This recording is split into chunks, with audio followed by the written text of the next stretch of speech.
Olá, boa noite. Meu nome é Alexandre Lauzide, eu sou o fundador da Brasil UFO Network.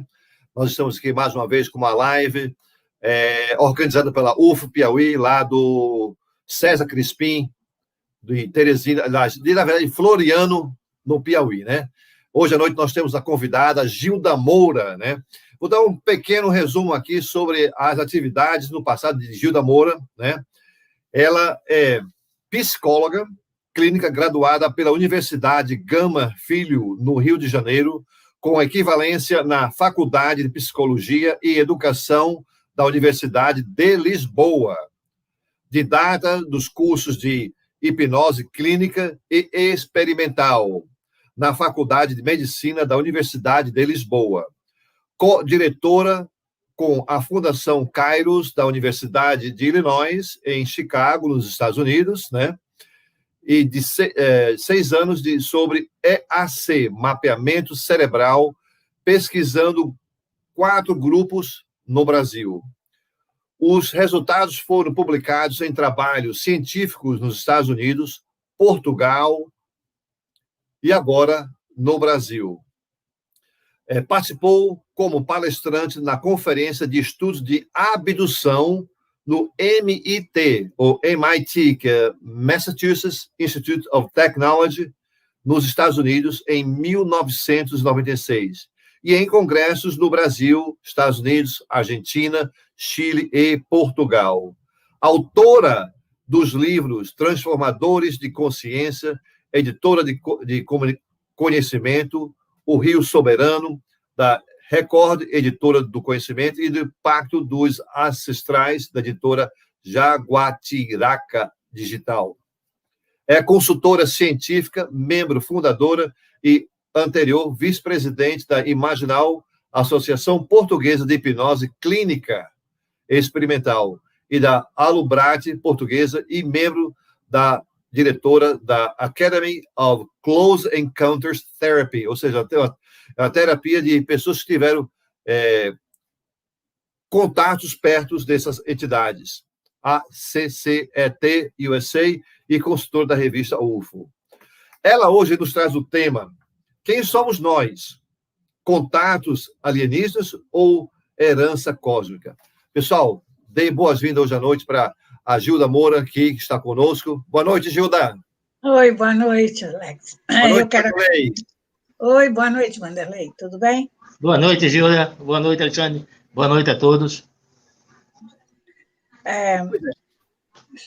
Nós estamos nessa campanha já desde março, quando começou a pandemia, né?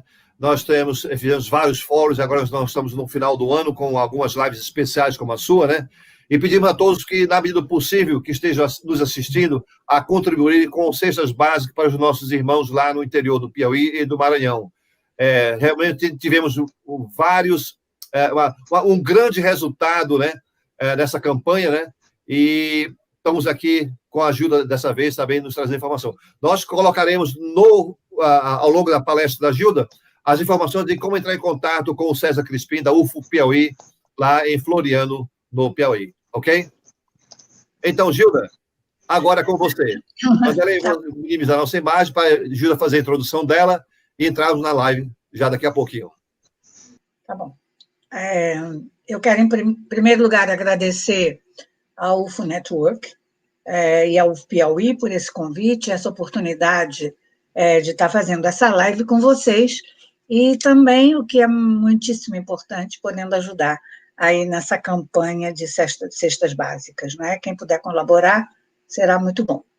Né? Então, quando me convidaram para falar, e, na verdade, eu não tenho falado muito no Nordeste, num primeiro momento, eu fico sempre achando que as pessoas estão querendo que a Gilda vai falar de abdução. Só como eu já tenho atualmente um canal onde eu estou juntando todas as minhas palestras, que é a Gilda Oficial no YouTube, e que tem já bastante coisa sobre abdução, né? Eu resolvi hoje falar sobre alguma coisa que eu acho que é o que eu tenho observado nas pessoas que me procuram, nos casos que eu tenho, nesses últimos tempos, visto no Brasil, tá? E os relatos que vêm a mim, e essa dificuldade das pessoas discernirem, na verdade, o que é o quê? Porque está começando a haver muita mistura.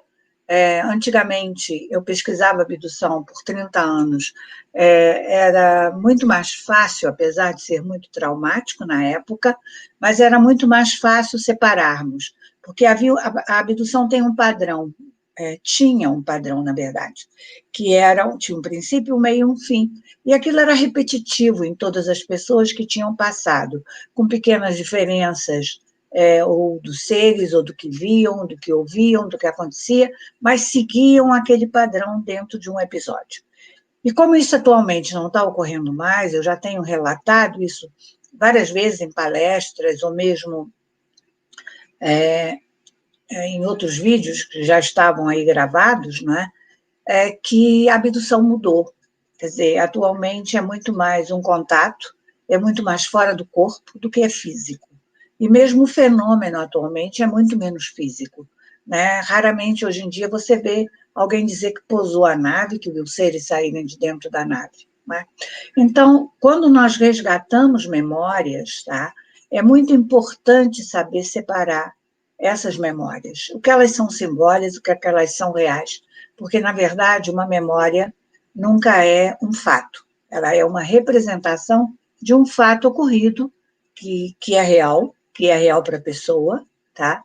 Mas ela está ali representando também a emoção da pessoa naquele momento.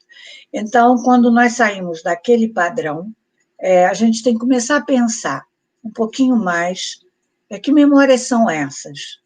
De onde elas vêm? O que eu vou fazer com isso? Você pode me ajudar? Como é que eu fui levada no sonho? Eu saí do corpo, eu fui puxada, né? Como é que nós podemos analisar o que está acontecendo nesse momento, tá? Não só no Brasil, provavelmente no mundo, tá? Com relação ao fenômeno. Quer dizer, o que mudou no fenômeno? E esse pensar, essa outra forma de olhar o fenômeno, é que eu quero que vocês me acompanhem hoje aqui nessa palestra, tá? Então, Alex, pode começar. Eu preparei um PowerPoint, que não é muito grande, mas eu acho que vai ser o suficiente para vocês mentalizarem, vocês observarem e gravarem um pouquinho mais. O que for de pergunta, vocês guardem para no final me fazerem e a gente tentar clarear o que eu estou tentando passar, tá? Através de um contato meu, tá? E através da minha pesquisa com as memórias das pessoas, tá? Durante muito tempo, na verdade, aqui no Brasil, não se via, a princípio, quando eu comecei lá atrás, não tinha gente vendo Grey, nem tinha nenhuma imagem de reptiliano, alguma coisa assim, tá? Havia uns seres muito altos, muito brancos, com uma pele parecendo de porcelana, com os olhos amendoados, tá? E que essas criaturas só eram recordadas com a pessoa hipnotizada. E eu não tinha muita ideia do que seriam esses seres. Então, e durante muito tempo, eu venho de uma formação junguiana, então eu faço muito uma interpretação simbólica do que vem nas memórias, né? Eu me perguntava se aquilo seriam memórias ancestrais, tá? Então, sobre isso, nós vamos tentar conversar um pouquinho durante essa live, e vocês anotam as perguntas, e no final a gente tenta clarear o que ficar mais confuso, tá? Então, vamos viajar um pouquinho e voltar no tempo, lá atrás. A seguinte, Alex. A Terra, há 120 milhões de anos, tá? Ela não era, os continentes não eram como são agora. Era chamada Pangeia. Havia essa ligação dos continentes. O seguinte. E nesse período, tá? Bem lá atrás, tá? Pode passar o seguinte.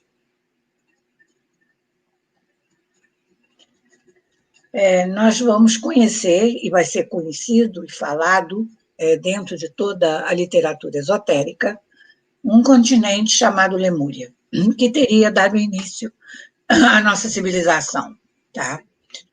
Esse continente, o que eu vou tentar mostrar para vocês é uma diferença, na minha visão, pode ser que outras pessoas tenham uma visão diferente, e essa minha visão veio de uma experiência, tá? Muito forte. A diferença que eu faço entre essa Lemúria, que é falada pela Blavatsky, que é a Lemúria e a Hiperbórea, tá? Que se caracterizavam muito por essa instabilidade geológica, com muitos terremotos, erupções, e esses tremores que acabaram fazendo com que isso afundasse. Tá? Pode passar o seguinte, Alex. E esse continente que é falado hoje em dia, até hoje, pelos esotéricos, tá? Em muitos livros, inclusive pela própria Blavatsky, estaria situado aí, tá? Nesse lado da África, perto da Austrália. Tá? Isso seria Lemúria. Tá? No entanto, quando eu vou ter o meu contato, depois que está no meu livro O Rio Subterrâneo, que eu chamo A Noite Especial, em que eu vou ter um contato com um ser que eu chamo Ramon, uma pessoa física, tá? Nesse planeta. Tá? A primeira vez eu nunca tinha tido uma experiência de saída do corpo, tá? Nunca tinha me visto fora do corpo, nem no mental, nem no astral, de nenhuma forma. E eu perguntei a essa pessoa que quando eu quisesse me encontrar com ele, o que eu tinha que fazer. E ele me disse muito fácil, basta você pensar em mim. E aí a primeira noite em que eu faço isso, eu me deito, me auto-hipnotizo e começo a mentalizar esse ser, Ramon. Tá? De repente, eu começo a ver um giro em alta velocidade, aqui roxo e verde, que eu não sabia, porque eu não conhecia os chakras, não tinha noção disso, que estava girando aqui, em muita velocidade, e eu já me vejo voando em cima do planeta. E uma voz que me acompanhava. E nessa viagem, pode passar, Alex? Mais um, que tem um mapa, depois eu volto atrás para esse.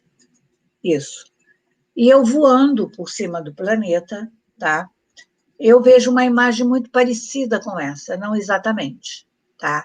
Era um continente que talvez não tivesse esses bicos, mas estava exatamente à esquerda da América do Sul, tá? Não estaria à direita, mas sim à esquerda. E como até aquele momento da minha vida, o único continente mitológico perdido que eu conhecia era a Atlântida. E eu começo a pensar na Atlântida. E a voz não me diz que não é Atlântida, nem me diz o que é. Só me diz assim, presta atenção, que está do lado esquerdo da América do Sul. Tá? Pode voltar um para trás. E aí, depois dessa visão, eu comecei a procurar em literatura, porque eu gosto muito de ir para a fonte, para as fontes originais. Não gosto nem de ficar em autores que vão escrever depois das fontes originais. E saí procurando muito sobre o que seria aquele continente que eu tinha visto, que estava do lado esquerdo das Américas. Tá? E o livro que eu vou encontrar, que justamente vai me mostrar, e que bate para mim como verdade, porque eu acho que quando a gente busca as coisas, o importante é se bate no seu coração como verdade ou não. Pode não ser a verdade universal, pode não ser a verdade real, tá? Mas passa a ser a sua verdade. E sendo a sua verdade naquele momento do seu caminho é importante. Tá? Isso é bom que vocês considerem, quando eu estou falando de memória, esse fator. Tá? Então, eu vou achar esse livro desse coronel inglês, que teria sido oficial na Índia, e aonde num templo ele teria encontrado essas tabuletas na Cálice, tá? Que seria um povo que teria vindo da Birmânia, vindo do leste. Nesse momento também, se vocês recordarem, no outro slide em que eu coloquei a Blavatsky fala da Hiperbórea. Tá? A Hiperbórea era lá no alto, no Ártico. E outra coisa que me mostraram, além desse continente, tinha sido feito uma enseada no alto, lá no Ártico. que durante muito tempo eu também não sabia, até que eu vou descobrir que, nesse livro do Coronel, que eles teriam uma parte avançada que seria Iugur, tá? E que estaria situado lá na ponta da Mongólia. Tá? Então, foi isso que eu consegui descobrir lendo esse livro. Foi me batendo muito tudo como verdade, como Mu, a Terra-mãe, da onde teria saído toda a raça, ou toda a civilização do planeta. E, principalmente, o que mais ficou forte para mim, né, foram os símbolos que já eram usados naquela época. O seguinte. Alex, pode passar o seguinte. Esse eu já mostrei. Então, aqui, falando um pouquinho mais da terra de Mu, que eles teriam uma cultura muito rica, tradições, destacando a importância que ela teve nas civilizações, e eu acho que principalmente com relação à parte da consciência. E ainda mais a relação com o deus solar, tipo Ra egípcio, tá? Que seria já esse vestígio dessa religião original do povo de Mu. E que o sol seria realmente a morada dos deuses. E aí nós vamos falar de um disco solar enorme de ouro, que nós vamos ter também toda uma tradição inca, em que haveria esse disco, tá? Já também aqui na América do Sul, que provavelmente teria sido trazido pelos remanescentes de Mu, quando o território de Mu teria desaparecido. Geologicamente, se você procurar, até hoje há uma guerra sobre isso. Quer dizer, disse que não existiu esse território, que no Pacífico não existe vestígios de que teria submergido um território desse tamanho ali. No entanto, dentro das tradições, né, você vai ver muitos livros, vocês vão achar muitas relações, inclusive que tanto a Ilha de Páscoa quanto Maui, no Havaí, tá, seriam remanescentes desse território de Mu. E há outros livros, inclusive Rosa Cruz, que vão colocar que muitos deles não só fugiram para a América do Sul quando submergiu esse grande continente, mas como também entraram pela Califórnia, e muitos desses mestres atualmente estariam lá no Monte Shasta. Isso são outras histórias sobre toda essa possibilidade da existência dessa civilização. Se ela é real, não é real, se prova ou se não prova, para mim, naquele momento não fez diferença. Eu vi o continente, tá? Eu fui levada ao passado, fora do meu corpo, e vi esse continente. Logo, esse continente tinha alguma coisa de importância para mim. Eu teria que descobrir o que eles ensinaram, qual foi a importância da existência desse continente, não só na minha história, mas também no futuro da humanidade, tá? Vamos seguindo. Bom, aí os anos passam, né? E eu já começo a fazer toda uma pesquisa de abdução, né? Me especializo bastante nisso, porque eu tinha uma coisa na época que era, eu queria acabar com aquela dor, eu queria acabar com aquele trauma. Eu não me conformava das pessoas voltarem da abdução traumatizadas. E eu, como psicóloga, muito mais do que eu nunca fui ufóloga, nunca tive um interesse tanto, e talvez eu tenha perdido muitos pormenores importantes de pesquisa, por estar muito mais interessada em ajudar a pessoa do que propriamente a fazer essa pesquisa mais minuciosa sobre o que acontecia. Bom, de qualquer maneira, passam-se os anos, eu começo a ficar especialista em abdução, vou, como o Alex citou ali no início, ao Congresso da Abdução do MIT, lá vou conhecer o Dr. John Mack, e numa vinda do Dr. John Mack ao Brasil, tá? Porque nós estávamos indo para um congresso que eu já vou passar para vocês, um congresso que estava acontecendo na Amazônia, mas antes dele ir para esse congresso, ele veio ao Rio de Janeiro e me convida para ir com ele, que estava, naquele momento, tinha acabado de acontecer, lá em Varginha, o caso de Varginha, e das meninas que teriam visto aquele ser em Varginha. E aí eu vou com ele para Varginha, e lá numa reunião entre os ufólogos, inclusive que estava presente o Edson Boaventura, Edson, vai nos dizer que se nós estávamos indo para a Amazônia, ele ia entrar em contato com Gilson Mitoso, que era ufólogo lá da Amazônia, para nos receber e nos levar nesse lugar, que nós estávamos no Congresso em Manaus, e isso estaria a 19 quilômetros, da cidade de Manaus. Tá? E quando eu chego lá em Manaus, tá, com o Dr. John Mack, já tinha o Gilson preparado para nos receber, nos recebe com flores, e vai nos levar a esse sítio de Raimundo Picanço, que eu não conhecia na época. Tá? Só que lá, isso nós estávamos em maio, se eu não me engano, e o fenômeno estava acontecendo desde fevereiro, e esse fenômeno era diário lá. Até hoje, isso não foi pesquisado, a não ser nós termos regredido Raimundo Picanço, e muito fenômeno tem acontecido lá, inclusive depois dessa nossa ida por mais de um ano, mas, na verdade, a ufologia nunca pesquisou a fundo as causas desse fenômeno, porque que ficou tanto tempo nessa fazenda. Tá? Bom, passo o seguinte. De qualquer maneira, para mim, eu falei do meu encontro com Ramon, e esse vai ser o segundo grande marco da minha vida. Tá? Nós vamos lá, está aqui o Raimundo Picanço, aqui a televisão, entrevistando ele. Tá? Isso já vinha acontecendo antes de nós chegarmos lá. Seguinte, nós estávamos nesse congresso, tá?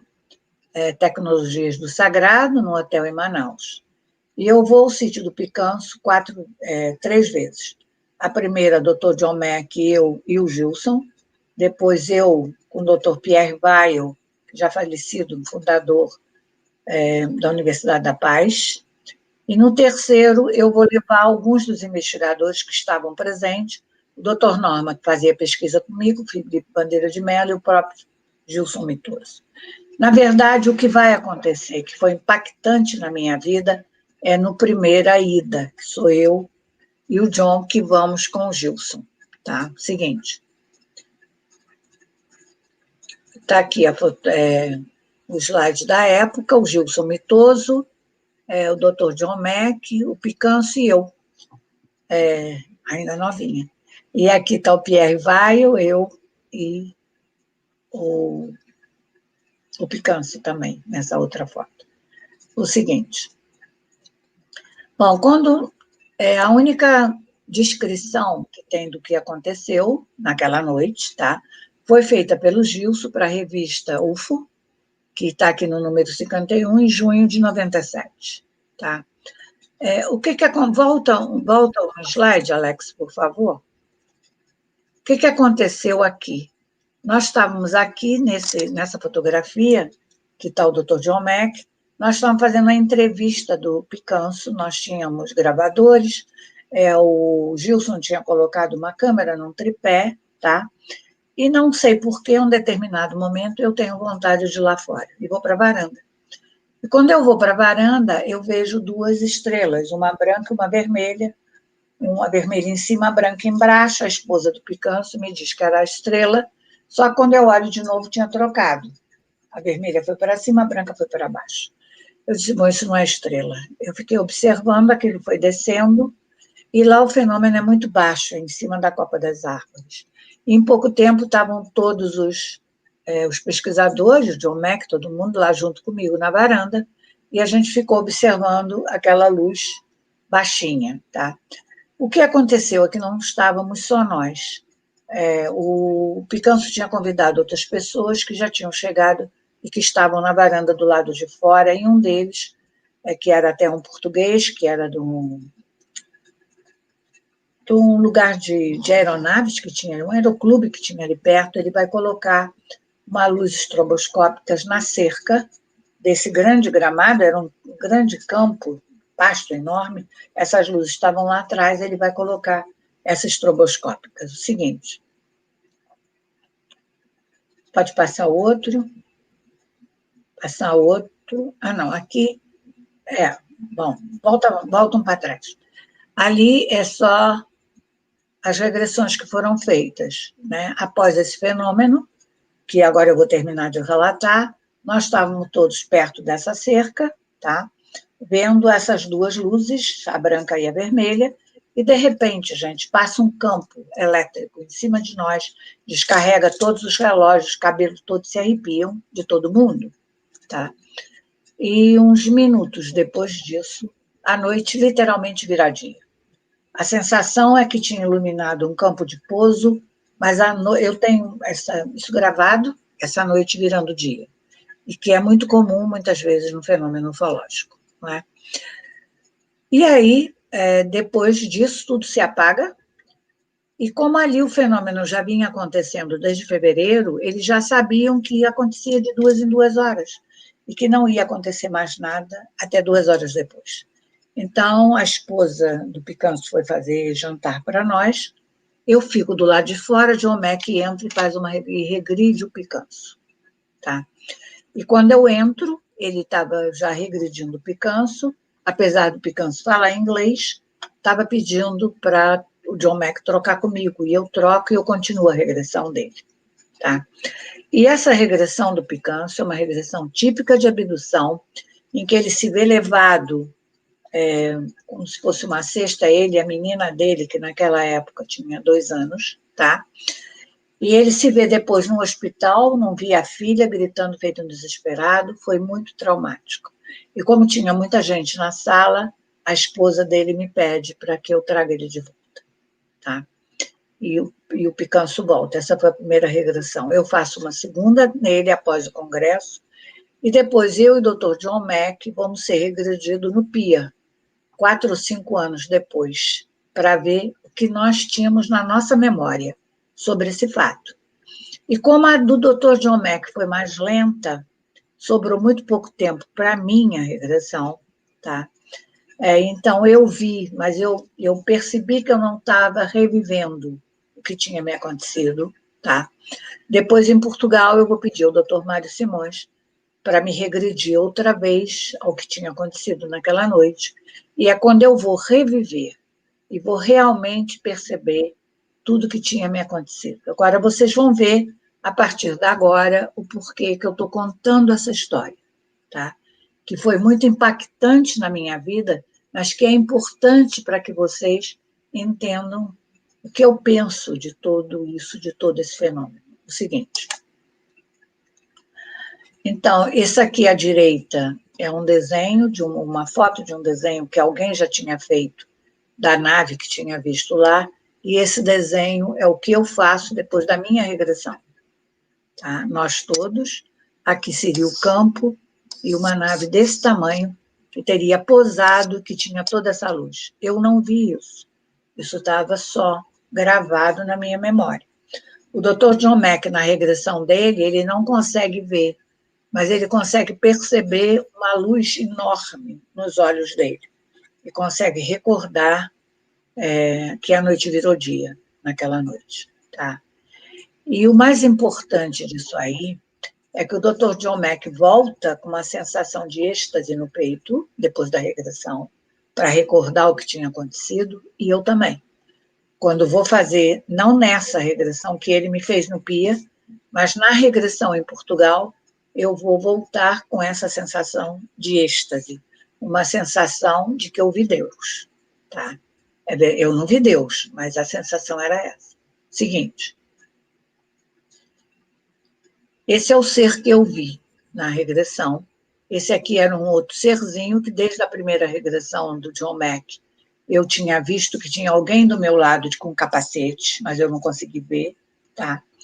E na segunda regressão em Portugal, eu vou ver que esse ser, que tinha essa cabeça assim parecendo uma formiga, mas era iluminado, usava um capacete transparente, era como se ele fosse o guardião da entrada da cidade, porque eu vou ser levada por uma cidade dos mestres.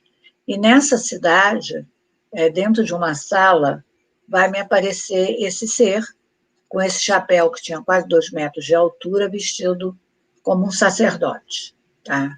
Seguinte, e o rosto era só luz. Bom, o que acontece a partir disso?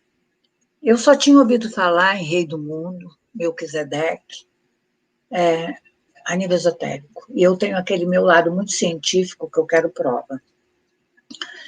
Então, depois da minha regressão em Portugal, eu vou ser levada, inclusive, pelo Dr. Mário, para me dar livros na mão sobre Melquisedeque, o Rei do Mundo, toda essa conexão.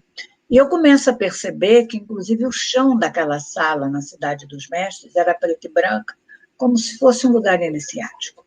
E eu que já tinha uma sensação de que todo contato seria uma iniciação de massa, de alguma forma, no planeta, para abrir a nossa consciência, tá? Ali começou a ficar mais forte. Tá? E aí eu vou ter que estudar sobre Shambhala, sobre mestres, e aí que eu vou saber que, inclusive, o general Uchoa tinha tido um contato também entre um ser na nave e um mestre, sendo a mesma pessoa, tá? E eu começo a me interessar para entender isso, e até onde essa confederação, a Fraternidade Branca, ou uma confederação intergaláctica, estaria influenciando nos fenômenos que estão acontecendo. E que teria todo esse lado espiritual e iniciático, e que nas pesquisas nós poderíamos estar perdendo isso. Seguinte. E aí vou ver, num relato da Blavatsky, outra vez, tá? Que ela tinha um ser que ela via desde criança, e que ela vai nessa um dia já adulta, né? Em 1891, nessa grande exposição em Londres, tá? Seguinte. E ela vai encontrar Elmória, em carne e osso, como eu encontrei Ramon na minha história da Noite Especial, e que é Ramon que vai fazer toda a modificação da minha energia e da minha consciência, tá? Ela vai encontrar Elmória, como o general Uchoa também vai encontrar Elmória a nível físico, quando ele vê o ser Yogarim dentro da nave, tá? Seguinte. E daí eu vou tentar pesquisar, porque na minha cabeça estava muito difícil de eu entender como é que num fenômeno ufológico na Amazônia eu podia estar me encontrando com um ser, o Rei do Mundo, o Melquisedeque. Né? E aí, eu já falei que tinha essas características de iniciação e que eu vou perceber que realmente quando eu vou ler um pouco sobre o que seria esse ser Sanat Kumara, que teria vindo de Vênus, tá? Não seria da Confederação Intergaláctica, que não seriam humanos, são seres não humanos, tá? Que teriam vindo para a Terra acelerar com outros Kumaras. E numa regressão do Dr. John Mack, eu vi esses três chapéus, 3 capacetes triangulares, tá? Fixando-os em Shambhala, que estaria no deserto de Gobi. Só que eu estava na Amazônia, gente. Então, para mim, isso começou a ficar confuso, até que eu vou descobrir que tem tradições dizendo que essa energia teria vindo para cá, para a América do Sul. Não é? Seguinte. Então, aí nós vamos voltar ao que eu já descrevia de contato. Tá? Contato extraterrestre, para mim, seria já uma abertura para outra realidade. Na verdade, uma invasão do sagrado, que entraria aqui para mobilizar os nossos arquétipos. Então, seriam nesses seres transformadores de consciência que estariam nos empurrando para abrir a consciência num caminho iniciático. Tá? O que eu estou querendo dizer até aqui? Eu estou querendo dizer que o contato é real. Agora, a nossa interpretação do contato é que vai ter a ver com os nossos arquétipos, com as nossas memórias ancestrais, porque elas são mobilizadas. Então, para mim, teve esse significado. Pode ser que para outra pessoa que esteve lá junto comigo, nesse mesmo evento, não teve esse significado. Porque essas são memórias minhas ancestrais, que têm relação com o meu caminho. Porque o contato é sempre, mesmo quando você está em grupo, ele é individual. E ele é sempre um cenário armado. Tá? Então, nós temos que ter esse cuidado de não tentar sempre universalizar tudo. Agora, o mais interessante é o que acontece essa semana. Quer dizer, podem olhar para mim, está aí uma cientista falando de mestres, né? Será que eles existem? Será que essa confederação existe? E aí vem um cientista de Israel, o Haim Meshed, que quem não viu está aí em todas as mídias e jornais do mundo inteiro, declarar que já existe um contato da América do Norte, de Israel, há muito tempo, e que existe uma confederação intergaláctica, e que estaria em contato com os humanos. Ele é uma pessoa séria, da defesa militar. Não sei se é verdade o que ele diz, mas, de qualquer maneira, no meu caso, é sincrônico e muito interessante. Não é? A possibilidade da existência de uma confederação que seria a organizadora ou a que orquestra tudo o que nos acontece em fenômenos aqui no planeta, sejam eles quais forem. Seguinte. E aqui eu só vou colocar rapidinho para vocês, porque não era a minha área, agora que eu lido com os contatados, eu sempre pesquisei abdução, e a abdução só tem 4 seres, geralmente. São os altos brancos, são os reptilianos, são os insectoides, tá? E os greys. Tá? Essa outra tipologia toda é de contato, né? Que seriam greys baixos, greys altos, reptilianos, draconianos, sirianos de Sírios e Anunnakis. Isso é do Michael Salla, gente, não é meu. O seguinte, e teria a mais benevolente, o slide seguinte, que seria um grupo que colaboraria com a gente, que seriam telosianos, lirianos, veganos, pleidianos, nórdicos, rigelianos, Procyones, Andrômenos, sirianos de Sirius A, Humitas, Alfa Centauri, Arturianos e Vênus. E aí que vem o meu questionamento. Quando a gente vê ou se encontra num contato com um desses, tá?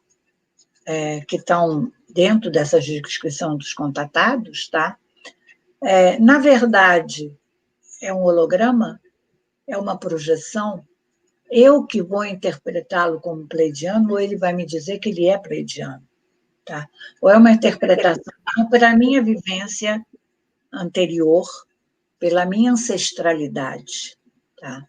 Eu acho que cada encontro tem a ver com a tua energia, com a tua frequência, com a tua ancestralidade, tá? E tem que estar atenta a isso quando você traduz o que você viveu, tá? O seguinte.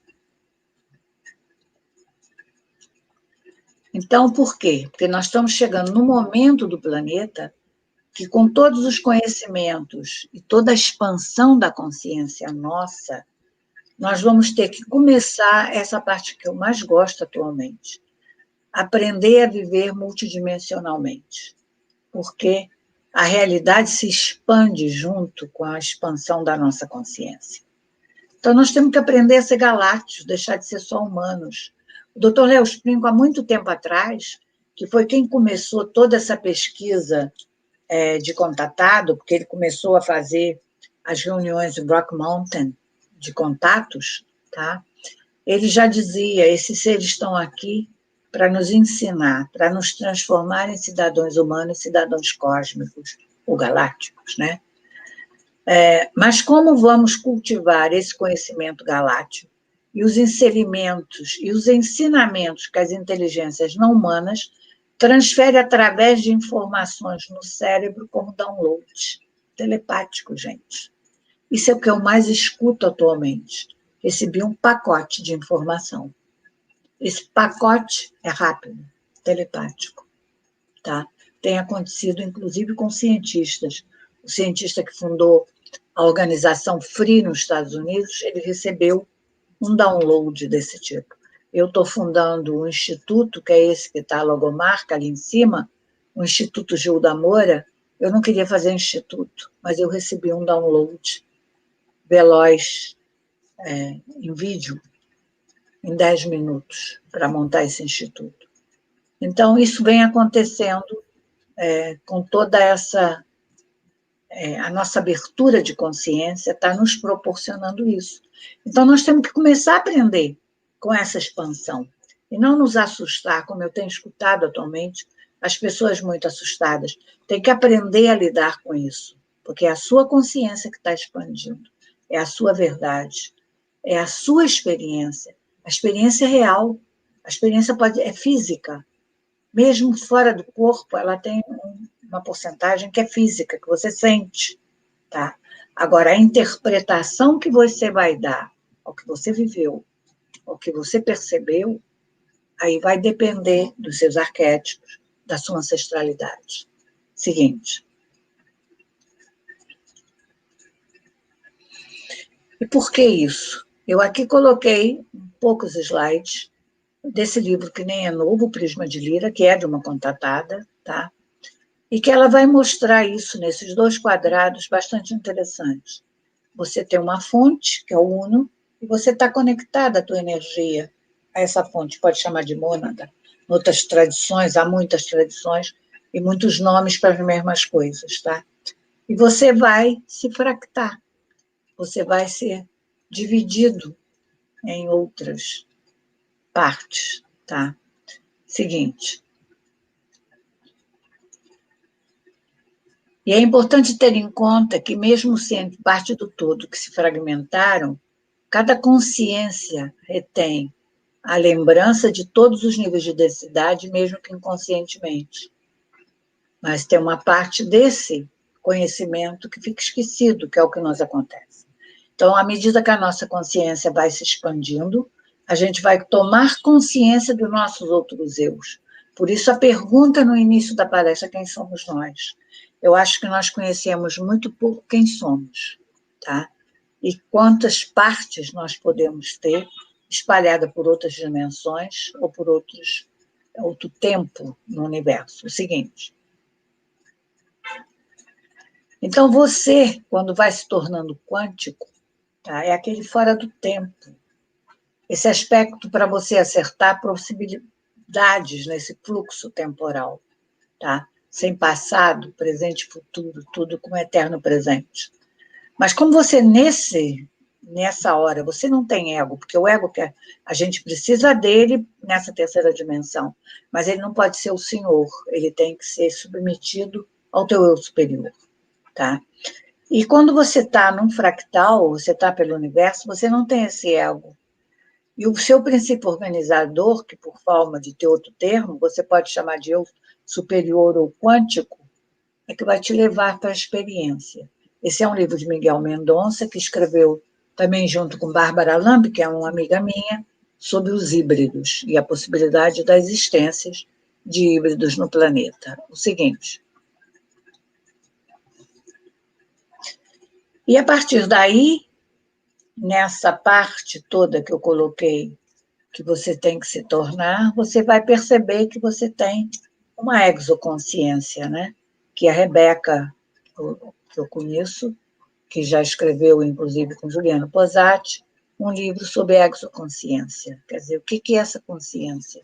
Essa consciência que pode acessar conhecimentos contidos na não localidade.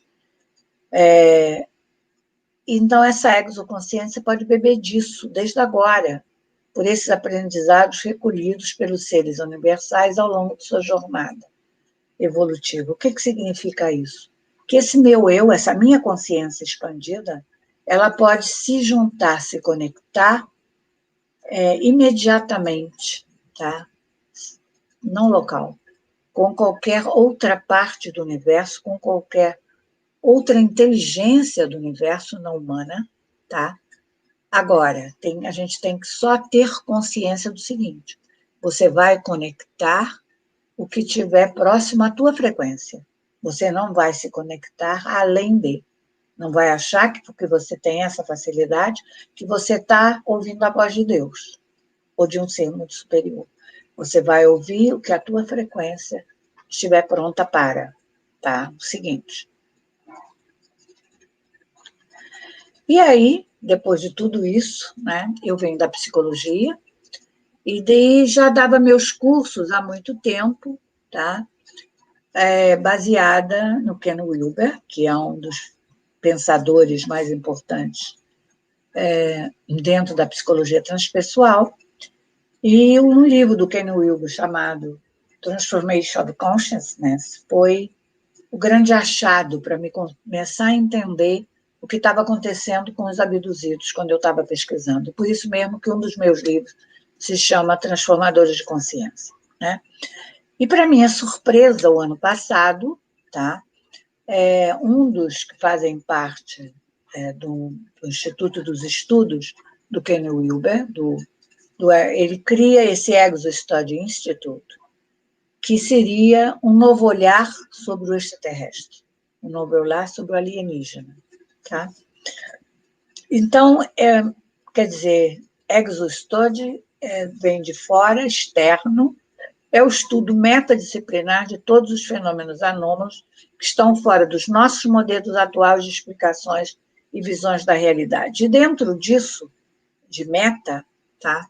O Deepak Chopra, que muitos aqui conhecem, ele já teria escrito um livro novo chamado Meta Humano, que, para mim, todo contatado, que se desenvolve bem, expande bem a consciência, equilibrado, organizado, e consegue viver tranquilamente com a mente em duas realidades, na 3D e na outra, tá? Na sua real do eu superior, se vai se tornando um meta-humano.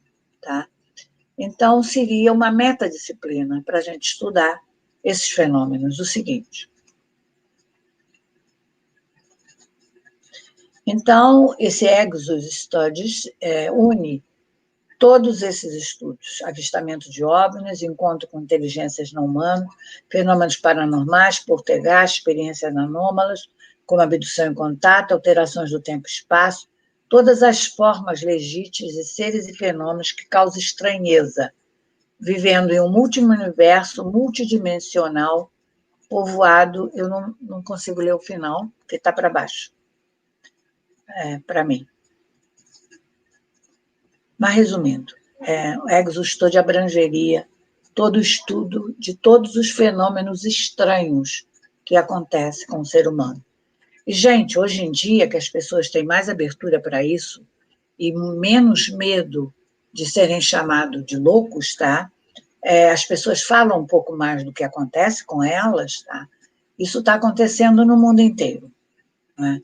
E por isso mesmo que o Exo Study já está com um olhar mais sério.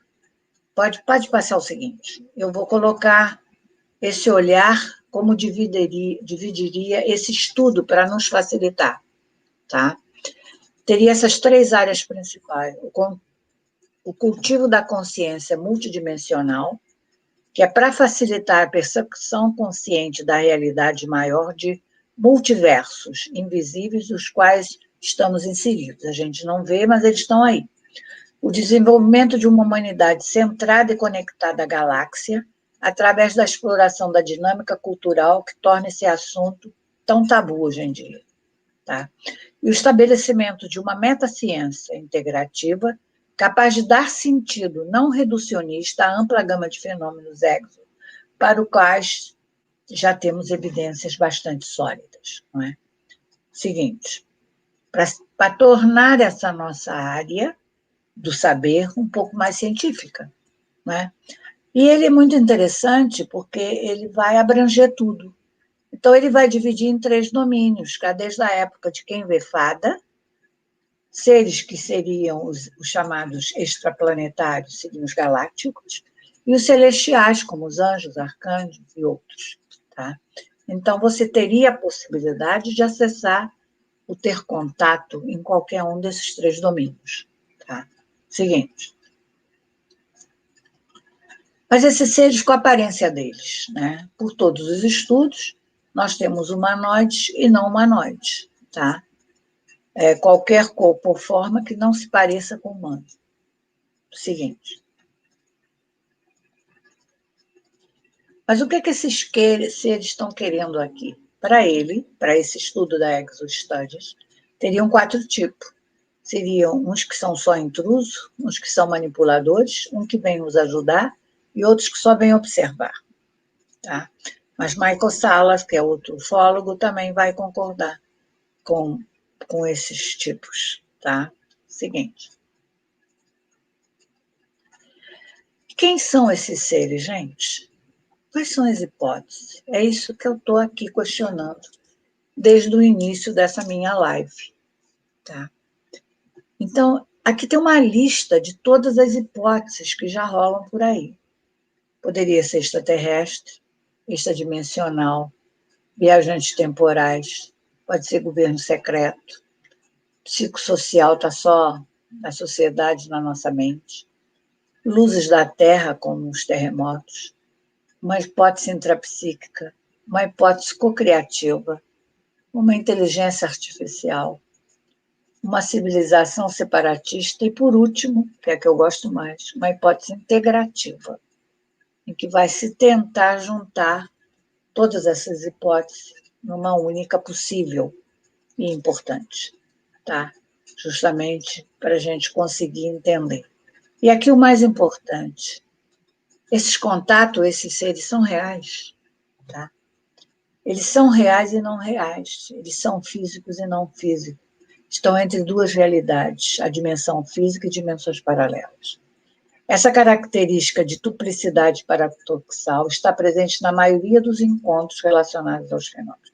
E aí isso vai me lembrar que Dr. John Mack, ele vai ser acusado, perseguido lá na Universidade de Harvard, e vão fazer com que ele junte cientistas importantes, não só psicólogos ou psiquiatras, mas também da área da física ou de outras, da hard science, tá? Para fazer um estudo do que seria abdução. Não é? Então, foi feito um encontro na Divinity School de Harvard, onde eu apresentei o meu trabalho das ondas cerebrais dos contatados e abduzidos, que foi a única pesquisa que foi apresentada nesse encontro, tá? Em Harvard, tá?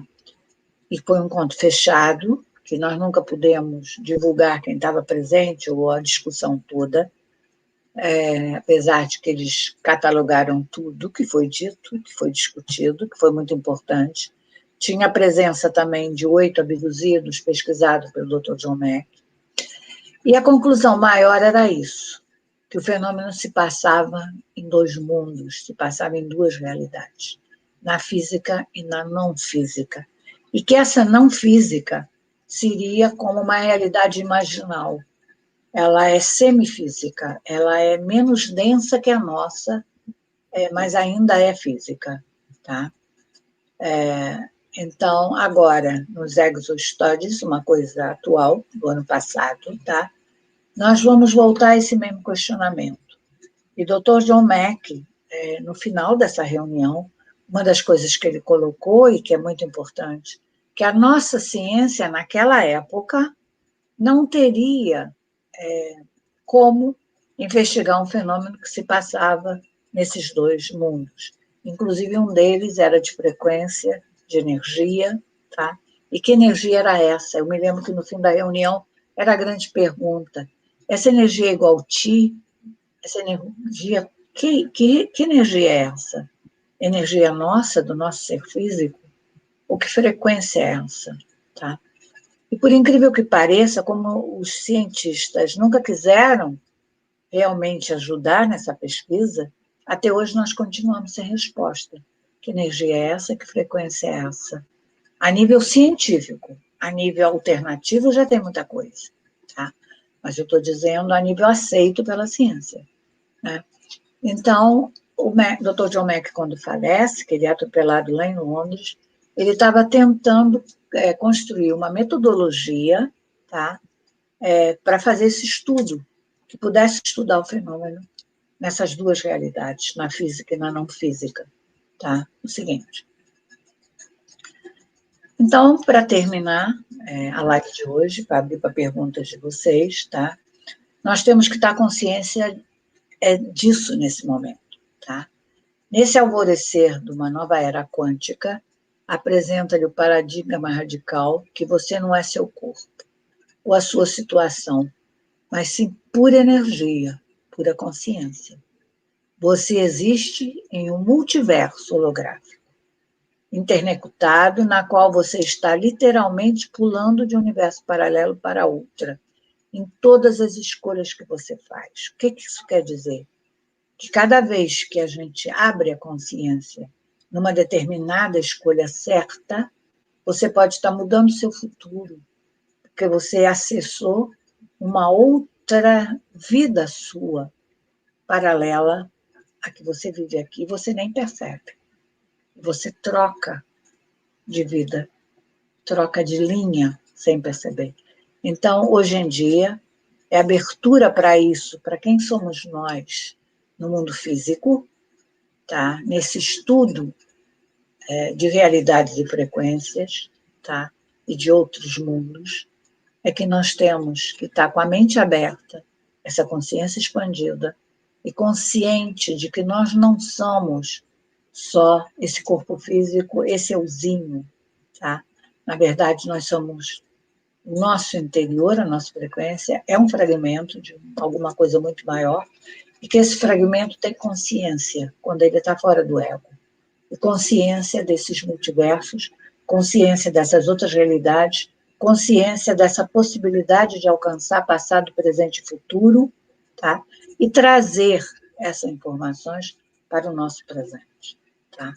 E é isso que eu queria passar para vocês, porque isso, para mim, nesse momento, é o principal, principalmente em todas as novas experiências que as pessoas estão passando, que são bem diferentes de todas as anteriores, ou mesmo dos padrões da abdução anterior. Tá? Alex, acabei o PowerPoint. Agora podemos conversar.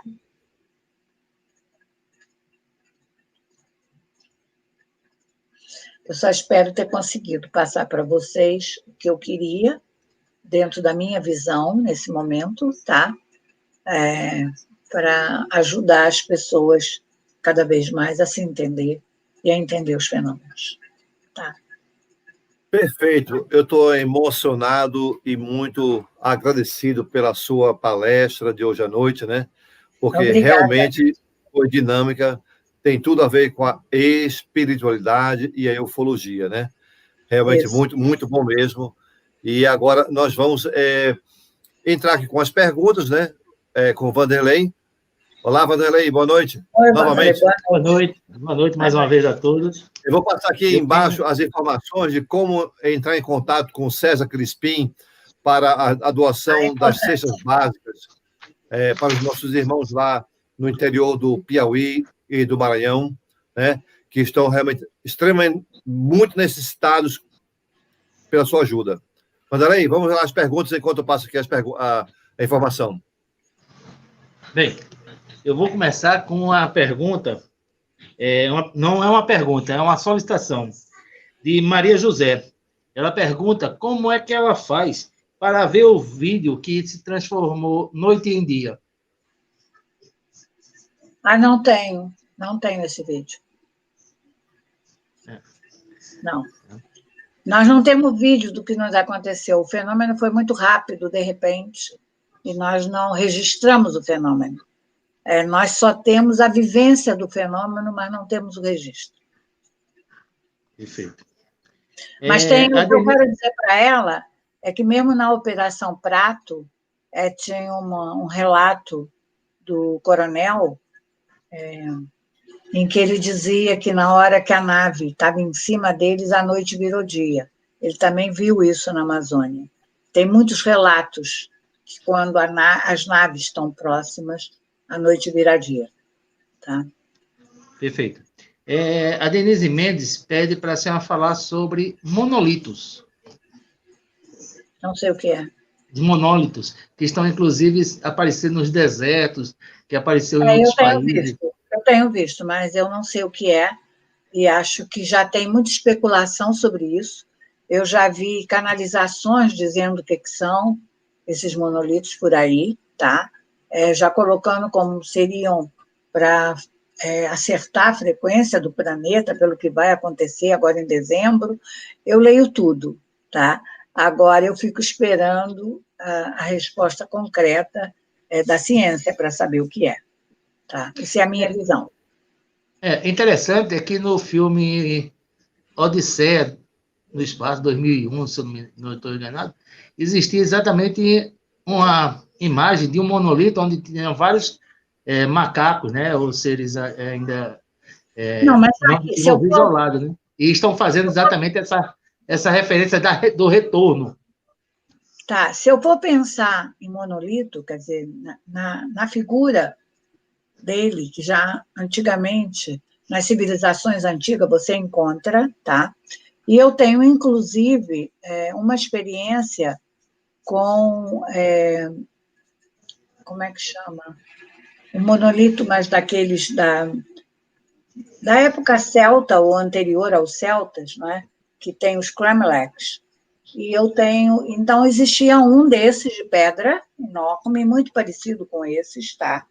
Mas era de pedra, antigo, que tinha quebrado, e o prefeito, isso é lá em Portugal, e o prefeito da cidade tinha mandado colar ele. E eu nem sabia até onde uma energia poderia continuar boa com colado. E eu fui com uma amiga minha, que é uma pintora portuguesa, Filipa Lobato, nós fomos lá e colocamos a mão para ver e fechamos os olhos e recebemos uma carga energética muito forte. Então, eu acho que eles todos têm essa função de frequência, de energia. Agora, esses que estão colocando, eu ainda não sei se a função é essa. Perfeito. A data, essa é interessante. A data 21 de dezembro representa algum marco no momento cósmico que estamos atravessando? Olha, eu tenho lido muita coisa sobre 21 de dezembro, tá?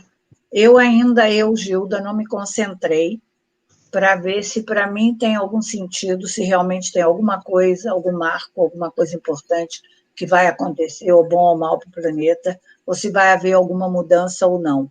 Eu sei que é um momento sempre forte, porque o solstício ou o equinócio, eu nunca sei, que entra, né? Aqui de inverno, na Europa de verão, né? E que isso, na tradição celta, era importante, nas culturas e nas ordens esotéricas também. Para mim, é sempre uma mudança frequencial da pessoa, tá? Mas esse específico, 21 de dezembro, que estão anunciando agora, eu não sei. Tá? Há muita coisa rolando na internet, mas eu não sei o que é fake e o que é real. Inclusive, eles fazem uma comparação sobre, e falam, né? E fazem uma visão sobre a estrela de Belém. Que diz que ela vai aparecer outra vez, né? Exatamente. Né? Em Mur, como eram seus habitantes? Aonde? O que foi? Não entendi a pergunta. Em Mur, como eram os seus habitantes? Olha, eu não sei direito, não tem essa informação no livro, tá? Eu já vi em regressão. Se você for pegar a Blavatsky, ou pegar essa parte teosófica, você vai dizer que eles eram, não sei se terceira ou quarta raça, uma coisa assim, e que eles teriam um inconsciente mais ativo do que nós. Eles viveriam muito mais pelo inconsciente do que com o nosso consciente, que isso estaria se formando depois.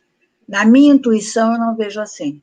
Na minha intuição, eu vejo seres tipo nós, tipo humanos, bonitos, com os cabelos longos, compridos, escuros, andavam com umas roupas brancas longas, tá? Eram muito claros, e parece que teria alguma parte que teria alguns da raça vermelha. Isso é a minha intuição, não sei se isso é verdade. Tá. Tem alguma relação com Mu, Atlântida e Lemúria? O que eu coloquei, costumam colocar Lemúria e Mu como a mesma coisa, tá? Quase todas as livros, filosofias, todos falam como Mu e Lemúria a mesma coisa. Como eu vim de uma formação com um ufólogo que já faleceu, Rafael Durá, o Rafael costumava nos ensinar e ele sempre colocava muito claro, nunca confunda Mu com Lemúria. Porque talvez Lemúria que estivesse dentro disso que falam de terceira raça ou lá do que for, e não Mu. Mu era uma civilização muito avançada. E a civilização que deu origem à raça humana no planeta, né? Inclusive, tem tabuinhas também ligadas a Mu, lá nos Maias. Tá? A Confederação Galáctica. Agora, a Atlântida seria posterior a Mu. Tá? Agora, dentro do esoterismo, de muita coisa que rola por aí, eles colocam que teve uma guerra entre Mu e Atlântida, né? Eu não sei se é verdade, a nível intuitivo até pode ser, mas eu vejo a Atlântida como muito mais avanço tecnológico e menos espiritual, e Mu como um avanço mais espiritual. Na Confederação Galáctica, qual seria o seu objetivo principal? Muitos dizem que existe uma confederação que é para defender a Terra de outros extraterrestres que querem o mal dos terráqueos. Qual realmente é a razão de existir uma confederação galáctica junto à Terra? Eu vejo duas confederações. Eu vejo uma confederação que é de humanos ascendidos, tá? E vejo uma confederação intergaláctica, que seriam desses seres mais espiritualizados, mais ligados a Sírios e Vênus, tá? E que eles seriam o comando do universo, ou controle do universo, nosso conhecido. Não quer dizer que é do universo inteiro, tá? Pelo menos dessa parte nossa da Terra, ligada aos seres que estariam ligados a nós. Então, esse controle estaria na Confederação Intergaláctica. Ok. Nesse mesmo caminho... seriam, que eu esqueci de colocar, que não seriam humanos, tá? Esses seres não são humanos. Mas eles seriam de forma humanoides? Eles seriam humanoides, sim, teriam forma humana, mas não são humanos. Quer dizer, não são terráqueos. Então, se não sair de forma, não são terráqueos. Certo. Existe uma guerra, nesse momento, travada com a Confederação? Não, eu acho que existe uma guerra aqui, porque eu acho que, bem ou mal, essa dualidade está aqui no planeta, não fora daqui. A senhora falou de Vênus. Qual é a forma dos seres de Vênus? Olha, eu não sei, quer dizer, existe aquele desenho que foi do Siracusa, não é? Acho que é do Siracusa, que é um dos contatados antigos, tá? Que teve o contato com Vênus, que até tem uma figura que ele está assim, com uma roupa colorida, que não é agarrada. Agora, eu tive uma experiência na Serra da Beleza, tá? Na noite que eu dormi, que eu fui lá, e que eu fui acordada de madrugada, aos solavancos na cama. E quando eu sentei, tinham dois seres de mais de 3 metros de altura no meu quarto.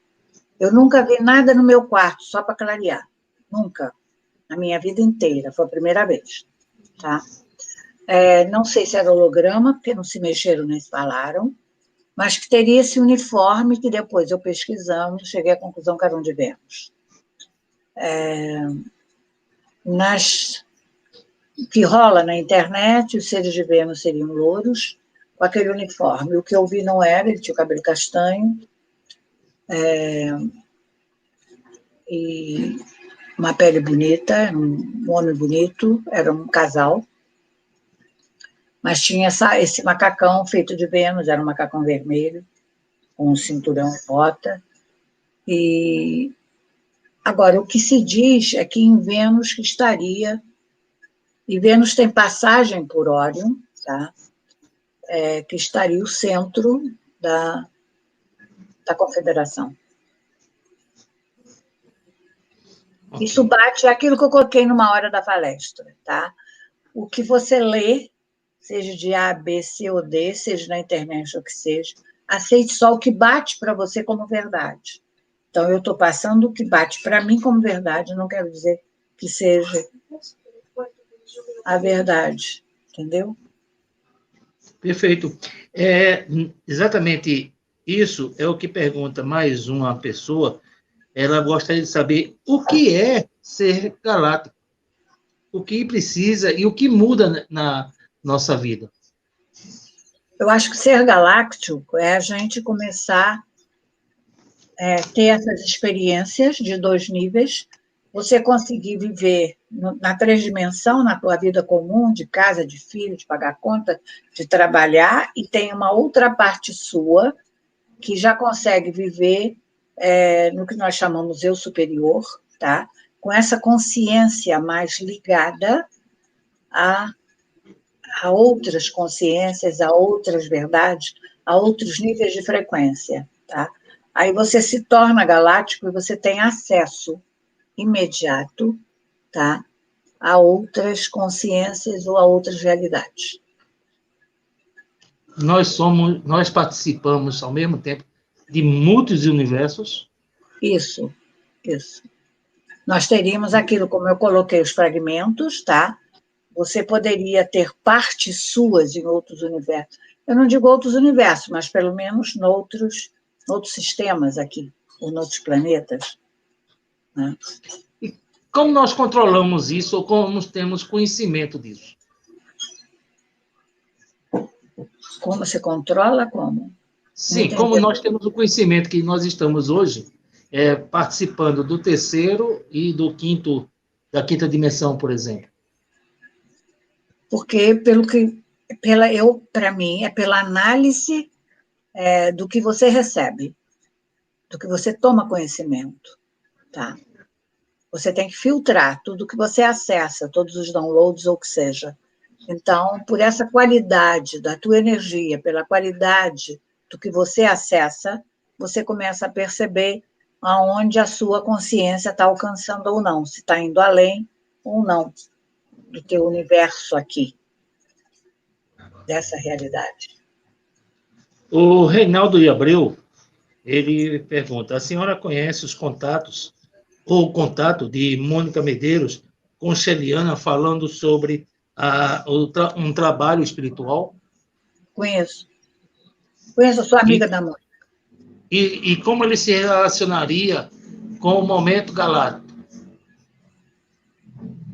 Eu vejo assim, eu acho que cada pessoa, tá? Você tem uma missão, você tem um trabalho a fazer aqui, de acordo com a tua frequência e a evolução da sua consciência, tá? Então, a Mônica faz o trabalho dela com aquela frequência da Sheliana, que provavelmente deve ser até uma possibilidade dela em outras dimensões, e ela está fazendo o trabalho que ela se propôs ou que ela veio fazer, tá? Dentro daquela realidade. Agora, a sua realidade, se você sintoniza com aquela, é porque aquela frequência ou aquela realidade também é a sua. Se você sintoniza com um outro que canaliza outra coisa, ou que tem outro tipo de experiência, ou é outro mestre, tá? A escolha é sua. Então, eu acho que dentro da frequência que ela veio trabalhar, ela está fazendo um bom trabalho, dentro da linha dela. Mas não necessariamente só por aquela linha que você vai ser galáctico, que você vai ter contato. Aquele é um tipo de contato, mas não necessariamente todos os contatos, ou todo o conhecimento, ou toda a sabedoria extraterrestre é aquela.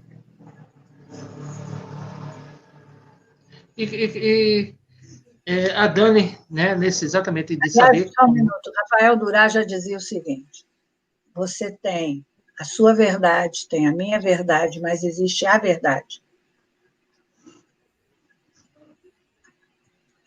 A Dani, ela pergunta das pessoas que são abduzidas, quais são esses sintomas dos abduzidos contatados?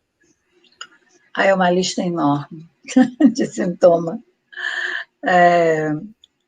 Um deles principais, a pessoa começa a ter, não gosta de escuro, tem aversão ao pânico de determinados lugares, pode desenvolver também pânico mesmo, tá? Tem medo de muita coisa, principalmente lugares que possa lembrar ou filmes que possam recordar a abdução, tá? Desenvolve telepatia, desenvolve habilidades paranormais, interfere em eletrônicos, desenvolve também abertura para ver espírito, saída do corpo. Tem uma lista grande. Tremores pelo corpo, frequência no corpo, às vezes a mente muito acelerada. Eu só dei alguns, porque são muitos. Posso até passar para vocês depois, se quiser. Tá? A lista toda. Eu tenho as últimas 3 perguntas. A Terra está em transição de uma realidade multi-universo nesse momento, ou ela é multi-universo? Eu acho que ela está numa transição de aumento de frequência. Ela vai mudar a frequência. E os contatados têm esse papel de ajudar a essa mudança de frequência do planeta Terra. Eu acho que ela vai mudar para uma frequência mais alta. E isso, na realidade, o que é que significa? Ela estaria nesse processo, né? Sim, mas qual seria o objetivo dessa mudança? Eu acho que é para termos um mundo melhor, abrir mais a nossa consciência, criarmos uma Terra com mais amor, inclusive. Porque a frequência... Tem uma coisa muito importante. Qualquer frequência alta, tá? Ela destrói a negatividade. Então, se você muda a frequência para uma frequência mais alta, você vai acabar com a negatividade, você vai criar uma Terra melhor, concorda? Perfeito. Então, seria exatamente o cumprimento de uma passagem da Bíblia? Aí eu não sei qual é a passagem da Bíblia que você está se referindo. Não, exatamente que a Terra herdará, né, pessoas bem mais evoluídas, onde não existirá mais as guerras, fomes, etc. No meu livro, que atualmente, ele quando foi publicado, que é o único livro de ficção que eu tenho, quando ele foi publicado, ele foi chamado O Segredo de Velasco. Ele agora é o Pacto dos Ancestrais, tá? Ele vai colocar exatamente o fim desse livro, é de ficção, mas com base real, vai colocar essa transição. Quer dizer, o que acontece com a Terra no momento que ela acender, né? Que a frequência mudar, né? A gente passa a não ter mais essa parte negativa, porque não pode existir frequência alta com negatividade. A negatividade, a frequência alta, destrói a negatividade. Ok. A Maria José, ela pede para falar sobre os seres híbridos que hoje estão aqui na Terra, entre nós. Eu acho que tem muitos seres híbridos aqui na Terra entre nós, tá? Inclusive, eu falei durante a palestra da minha amiga americana que escreveu o livro Encontre os Híbridos, que é a Bárbara Lamb, tá? Em que ela vai colocar o relato de 9 híbridos lá, em que ela coloca que esses híbridos todos, o importante na hibridização, que teria de vários níveis, você pode ser, inclusive até o pesquisador David Jacob também coloca isso, o híbrido, você pode ter uma hibridização pequena, você pode ter uma hibridização maior. Um híbrido muito elevado já seria quase um extraterrestre, porque ele teria as potencialidades praticamente de um extraterrestre. Então, acredito que a maioria dos híbridos que estão por aí não estão nesse nível, tá? Pelo menos a maioria que se conhece. Mas acho que dentro de todo esse processo de hibridização, que vem acontecendo há muito tempo, tá? E a abdução mostra isso, nós temos já muitos seres especiais, muitas crianças especiais, nascendo aí, porque provavelmente já tem algum nível de hibridização, tá? Pelo menos de mudança de frequência, mudança de consciência, mudança de inteligência, tá? Então, eu acho que existem já muitos híbridos no meio de nós, e que nós não sabemos que são híbridos, porque a maioria dos híbridos verdadeiros, eles não dizem que são híbridos. Ok. A última pergunta, e muito interessante. A doutora Gilda Moura, ela já foi abduzida? Não. Eu fui contatada, eu contei que eu fui contatada. Eu fui contatada 2 vezes, que são 2 marcos muito fortes, que foi na minha casa, né, que está na noite especial, e essa da Amazônia. Mas eu ali não fui abduzida, eu fui contatada, eu fui levada para uma cidade dos mestres, onde me foi ensinado muita coisa. Já que a senhora falou, agora uma pergunta minha. O que seria a Cidade dos Mestres? Eu deduzo que é uma cidade dos mestres, para mim seria Shambhala, que é descrito, não pelo que dizem aqui no Brasil, que Shambhala é a capital de Agartha, para mim não é. Para mim o conceito de Shambhala é o tibetano, Shambhala é o país dos mestres, e que tem uma capital que não tem nada a ver com Agartha. Então, para mim, a cidade dos mestres é a cidade onde estão esses seres ascendidos, juntos com alguns da Confederação Intergaláctica. E é lá onde se preserva todo o conhecimento do planeta. Então, dentro da tradição tibetana, inclusive, é colocado que quando a Terra começa a ficar com os conhecimentos muito misturados e já não mais tão autênticos, tá? Shambhala começa a mandar ou intuir pessoas para o retorno à autenticidade do conhecimento. É como se em Shambhala, com os mestres, estaria guardado esses conhecimentos principais. E quando você passa por iniciações, uma delas você tem que passar pelos mestres, tem que passar por Shambhala. Assim é como eu vejo. A arquitetura dessa cidade, ela é futurística ou é uma cidade normal? Para mim, quando eu fui levada na regressão que eu faço com o doutor John Mack, em Portugal, eu entro na nave, e da nave tem um alçapão assim, que para na rampa da cidade. Tá?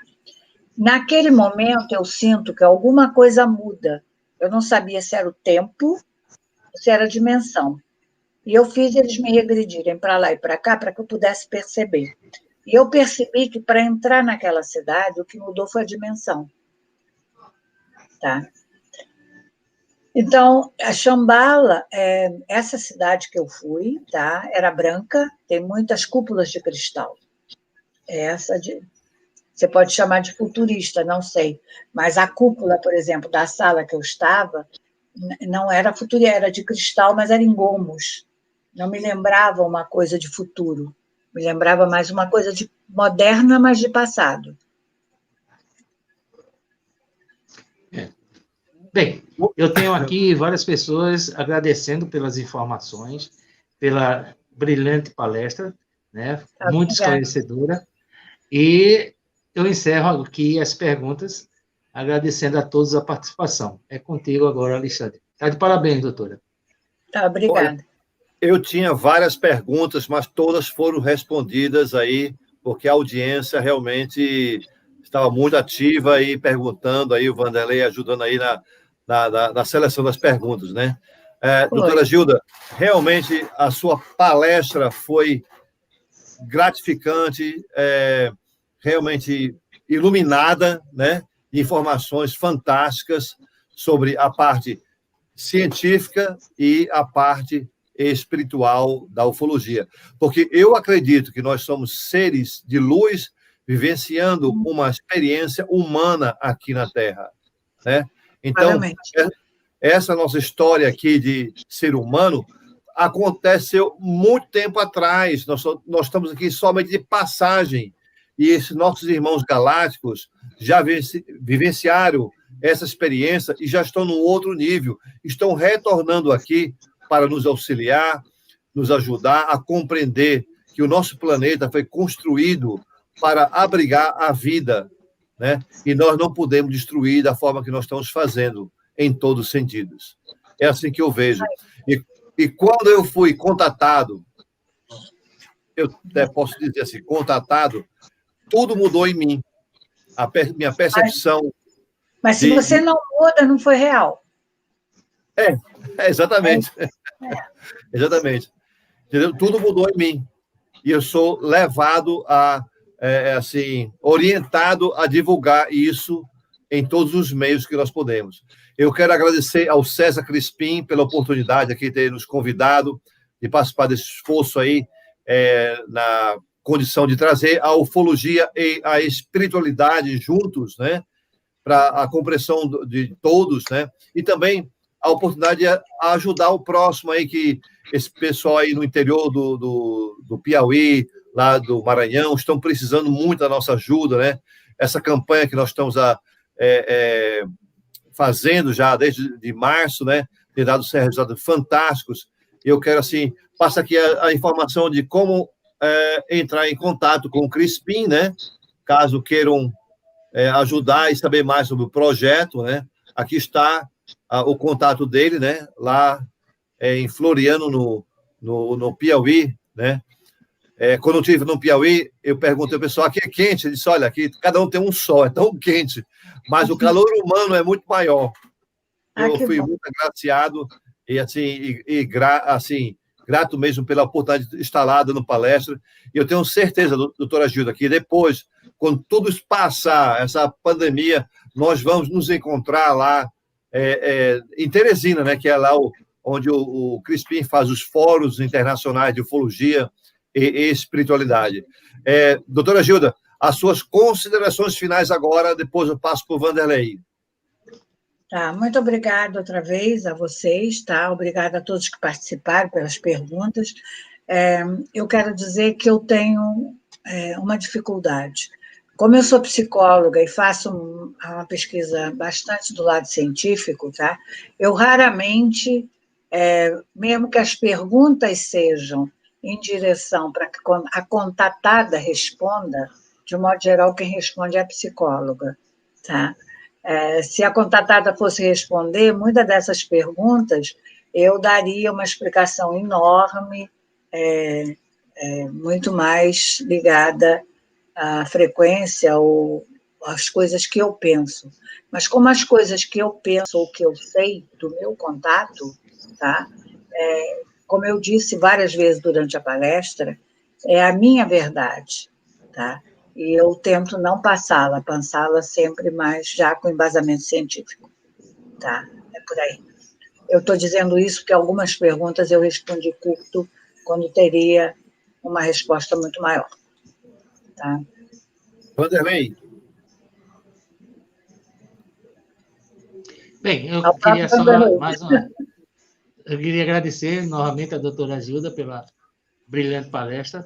Algumas pessoas aqui estão pedindo, inclusive, algumas informações sobre seus trabalhos, certo? Se tem um contato junto ao Instituto ou alguma forma de ver todas essas palestras. Olha, o Instituto mais uma vez, agradecer tanto a Crispim, ao Alexandre, a todos pelo grande projeto que estamos realizando.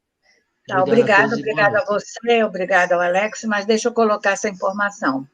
O Instituto tem um site que ainda não está completo, mas já dá para ter bastante informação, que é institutogildamora.org, tá? Para entrar em contato, tem um e-mail chamado gmcontatados@gmail.com. Os livros, o último slide era os livros que você tinha me pedido, a gente não passou, na verdade. Quer dizer, o último, que é o Pacto dos Ancestrais, você pode encontrar em e-book pela Amazon, ou mesmo físico, na internet, com facilidade. Os outros livros meus você só encontra no site da Editora do Conhecimento. Aí está, Instituto Gilda Moura. Moura.org. Ponto? Org. .org. Deixa eu atualizar aqui. Só um momento, para que todos possam... Só um momento.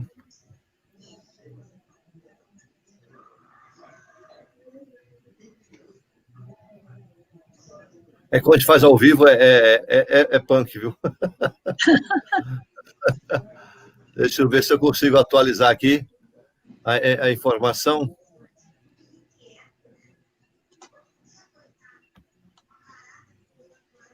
Aqui eu já vou atualizar. Você tem algum WhatsApp, algum número que você queira disponibilizar? Não, tem o que eu falei, que é o e-mail, gmcontatados@gmail.com. Vamos lá. Então, institutogildamoura.org. Isso. E o e-mail... Ok. E-mail... gmcontatados...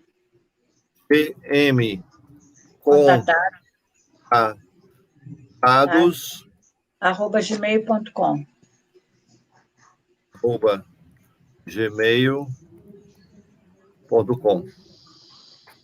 Os livros, o Pacto dos Ancestrais, tem na internet, até na Amazon.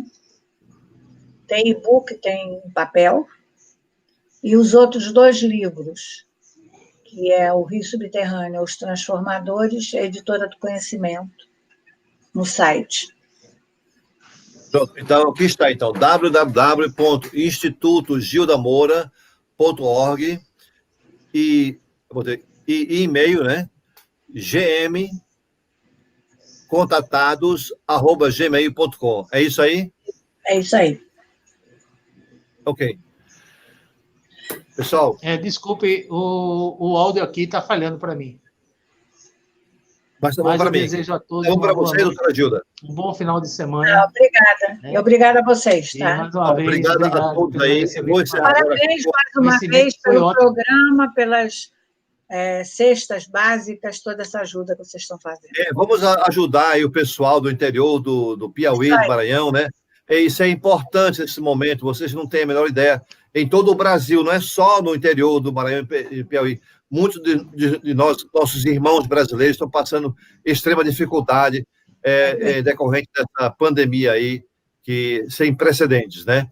Então, eu vou encerrar agora com a nossa vinheta, né? Da Brazil UFO Network. Quero agradecer ao César Crispim aí, da UFO Piauí, por ter dado essa oportunidade aqui para todos nós, ajudar o próximo, ok? Isso aí. Obrigado, doutora Gilda. Vanderlei, obrigado também. Obrigada Vou a aqui vocês. nosso encerramento. Boa noite a todos. Boa noite. Boa noite, até mais. Boa noite. Até mais.